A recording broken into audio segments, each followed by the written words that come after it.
ಓಂ ಶ್ರೀ ಗುರು ಬಸವಲಿಂಗಾಯ ನಮಃ. ಓಂ ನಮಃ ಶಿವಾಯ. ಸರ್ವರಿಗೂ ಭಕ್ತಿಯ ಶರಣು ಶರಣಾರ್ಥಿ. ನಾನು ನಿಮ್ಮ ಯೋಗ ಗುರು ಶ್ರೀಮತಿ ಜ್ಯೋತಿ ವೈದ್ಯ ಶ್ರೀ ಚನ್ನಬಸವಣ್ಣ, ಶ್ರೀ ಗಂಗಾ ಯೋಗ ನಿಸರ್ಗ ಚಿಕಿತ್ಸಾ ಹಾಗೂ ಆಯುರ್ವೇದ ಸಂಶೋಧನಾ ಕೇಂದ್ರ, ಹುಬ್ಬಳ್ಳಿ, ಧಾರವಾಡ ಹಾಗೂ ಬೆಂಗಳೂರು. ಪ್ರಾಚೀನ ಕಾಲದಿಂದಲೂ ನಮ್ಮ ಒಂದು ದೇಶದಲ್ಲಿ, ನಮ್ಮ ಒಂದು ಸಂಸ್ಕೃತಿಯಲ್ಲಿ ತುಪ್ಪಕ್ಕೆ ಬಹಳ ಮಹತ್ವವನ್ನು ಕೊಡಲಾಗ್ತದೆ. ಆಹಾರ ಪದ್ಧತಿಯಲ್ಲಂತೂ ತುಪ್ಪಕ್ಕೆ ಪ್ರಮುಖ ಸ್ಥಾನವನ್ನು ಕೊಡಲಾಗಿದೆ. ಇನ್ನು ನಮ್ಮ ಆಯುರ್ವೇದದ ಔಷಧಿಗಳಲ್ಲಿ, ಚಿಕಿತ್ಸೆಗಳಲ್ಲಿ ತುಪ್ಪವನ್ನು ನಾವು ಹೆಚ್ಚಾಗಿ ಬಳಸ್ತೇವೆ. ಈ ಘೃತಗಳ ತಯಾರಿಕೆಯಲ್ಲಿ, ಘೃತ ಅಂತ ಹೇಳ್ತಾರೆ ಅದಕ್ಕೆ, ಈ ಒಂದು ಔಷಧಿಯ ತಯಾರಿಕೆಯಲ್ಲಿ, ಘೃತಗಳ ತಯಾರಿಕೆಯಲ್ಲಿ ತುಪ್ಪ ಪ್ರಮುಖ ಸ್ಥಾನವನ್ನು ವಹಿಸ್ತದೆ. ಹಲವಾರು ರೀತಿಯ ಆಯುರ್ವೇದ ಚಿಕಿತ್ಸೆಗಳಲ್ಲಿ ತುಪ್ಪವನ್ನು ನಾವು ಬಳಸ್ತೀವಿ. ಈ ಪಂಚಕರ್ಮ ಚಿಕಿತ್ಸೆಯಲ್ಲಾಗಿರಬಹುದು, ಪಂಚಕರ್ಮ ಚಿಕಿತ್ಸೆಯಲ್ಲಿ ವಿರೇಚನ ಆಗಿರಬಹುದು, ನಸ್ಯ ಆಗಿರಬಹುದು, ಹಲವಾರು ರೀತಿಯ ಚಿಕಿತ್ಸೆಗಳಲ್ಲಿ ನಾವು ತುಪ್ಪವನ್ನು ಹೆಚ್ಚಾಗಿ ಬಳಸ್ತೇವೆ. ಹಾಗೂ ತುಪ್ಪವನ್ನು ಉಪಯೋಗಿಸ್ಕೊಂಡು ಔಷಧಿಗಳನ್ನು ತಯಾರಿಸೋದ್ರಿಂದ ಒಂದು ಔಷಧಿಯ ಗುಣ ಏನಿದೆ, ಅದರಲ್ಲಿರುವಂಥ ಒಂದು ಮೆಡಿಸಿನಲ್ ಅಂಶ ಏನಿದೆ, ಅದು ಏನಾಗ್ತದೆ, ದ್ವಿಗುಣ ಆಗ್ತದೆ ಅನ್ನೋದು ಆಯುರ್ವೇದದಲ್ಲಿ ಉಲ್ಲೇಖ ಇರುವಂತಹ ಮಾತು. ಹಾಗಾದರೆ ತುಪ್ಪವನ್ನು ಸೇವಿಸೋದ್ರಿಂದ ಏನೆಲ್ಲ ಆರೋಗ್ಯದ ಲಾಭಗಳು ಸಿಗ್ತದೆ ಅನ್ನೋದು ಇವತ್ತಿನ ಸಂಚಿಕೆಯ ಒಂದು ಮಾಹಿತಿ. ಮೊದಲನೇದಾಗಿ ನಾವು ತಿಳ್ಕೊಳ್ಬೇಕು, ತುಪ್ಪ ಅದು ದೇಸಿ ತುಪ್ಪ ಆಗಿರಬೇಕು. ಅದು ನೀವು ಸಾಧ್ಯವಾದಷ್ಟು ಮನೆಯಲ್ಲೇ ತಯಾರಿಸಿದಂತಹ ತುಪ್ಪ ಆಗಿರಬೇಕು. ತುಪ್ಪ ಅಂದ ತಕ್ಷಣವೇ ಯಾವುದೋ ಒಂದು ಪ್ಯಾಕ್ಡ್ ಆಗಿರುವಂತಹ ತುಪ್ಪವನ್ನು ತೆಗೆದುಕೊಂಡು ಬಂದು ತಿಂದು ಆರೋಗ್ಯವನ್ನು ಹಾಳು ಮಾಡ್ಕೊಳ್ಳೋದಲ್ಲ.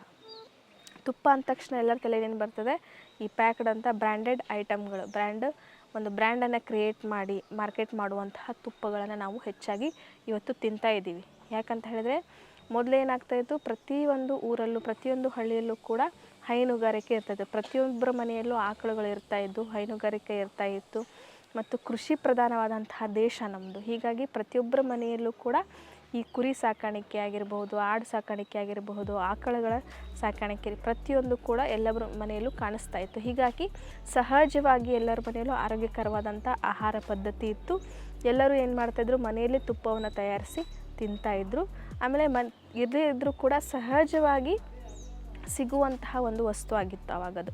ಆದರೆ ಇವಾಗ ಹೈನುಗಾರಿಕೆ ಇಲ್ಲ, ಯಾರ ಮನೆಯಲ್ಲೂ ಕೂಡ ದೇಸಿ ಆಕಳುಗಳನ್ನು ನಾವು ನೋಡಲಿಕ್ಕೆ ಸಿಗೋದಿಲ್ಲ. ಇವತ್ತೆಲ್ಲ ಈ ಡೈರಿಯ ಒಂದು ಬಿಸ್ನೆಸ್ ಮಾಡೋರು ಕೂಡ ಇವಾಗ ಏನು ಮಾಡ್ತಾರೆ, ಜರ್ಸಿ ಆಕಳನ್ನು ಏನು ಮಾಡ್ತಾರೆ, ಸಾಕಿ ಹೆಚ್ಚು ಇಳುವರಿ ಕೊಡುವಂತಹ ಆಕಳುಗಳನ್ನು ಸಾಕಿ ಹಾಲು ಉತ್ಪಾದನೆ ಜೊತೆಗೆ ಡೈರಿ ಉತ್ಪನ್ನಗಳನ್ನು ಮಾರ್ತೀವಿ ನಾವು. ಅದು ಅನಿವಾರ್ಯತೆಯೂ ಕೂಡ ಹೌದು.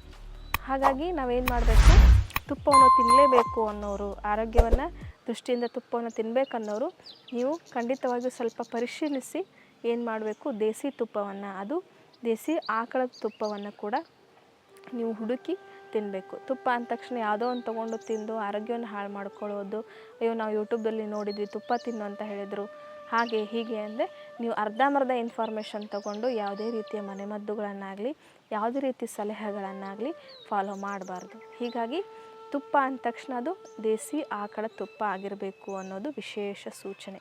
ಹೀಗಾಗಿ ತುಪ್ಪವನ್ನು ತಿನ್ನೋದ್ರಿಂದ ಏನೆಲ್ಲ ಆರೋಗ್ಯದ ಲಾಭಗಳು ಸಿಗ್ತದೆ.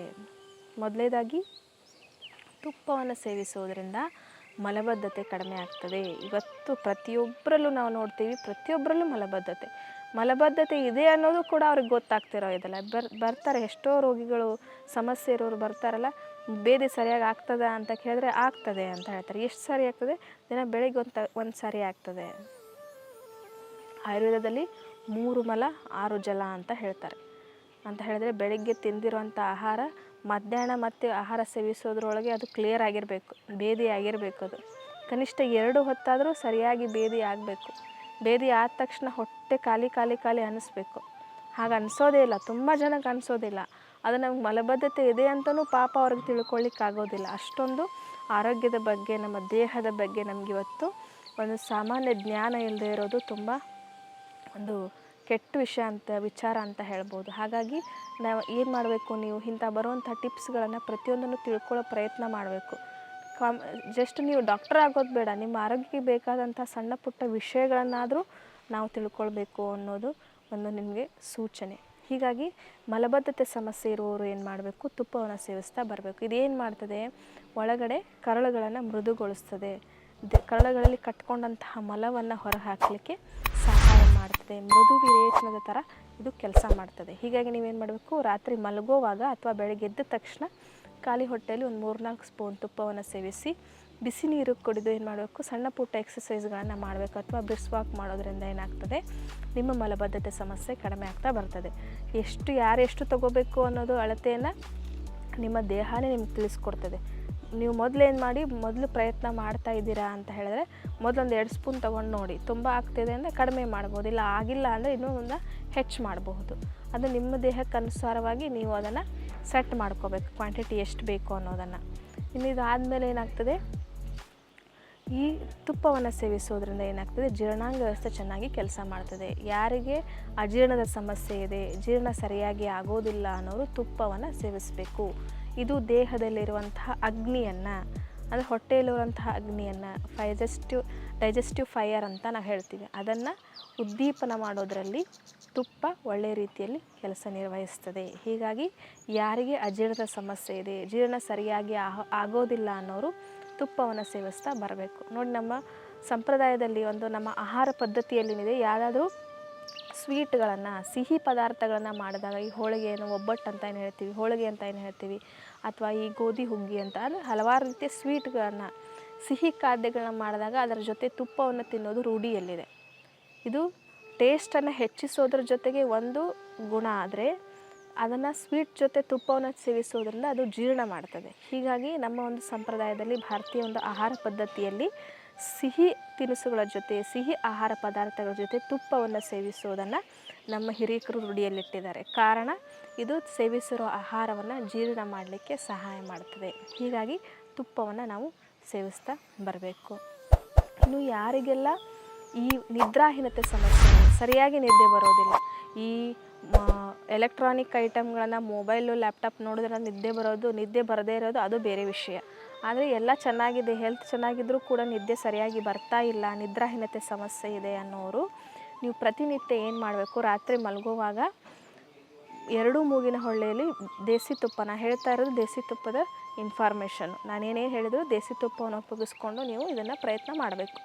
ದೇಸಿ ತುಪ್ಪವನ್ನು ಬಿಸಿ ಮಾಡಿ ಏನು ಮಾಡಬೇಕು, ಮೂಗಿನ 2 ಹೊಳ್ಳೆಗಳಲ್ಲಿ ಒಂದು 2-3 ಹನಿ ತುಪ್ಪವನ್ನು ಹಾಕ್ಕೊಂಡು ಮಲಗೋದ್ರಿಂದ ಏನಾಗ್ತದೆ, ನಿದ್ದೆ ಚೆನ್ನಾಗಿ ಬರ್ತದೆ.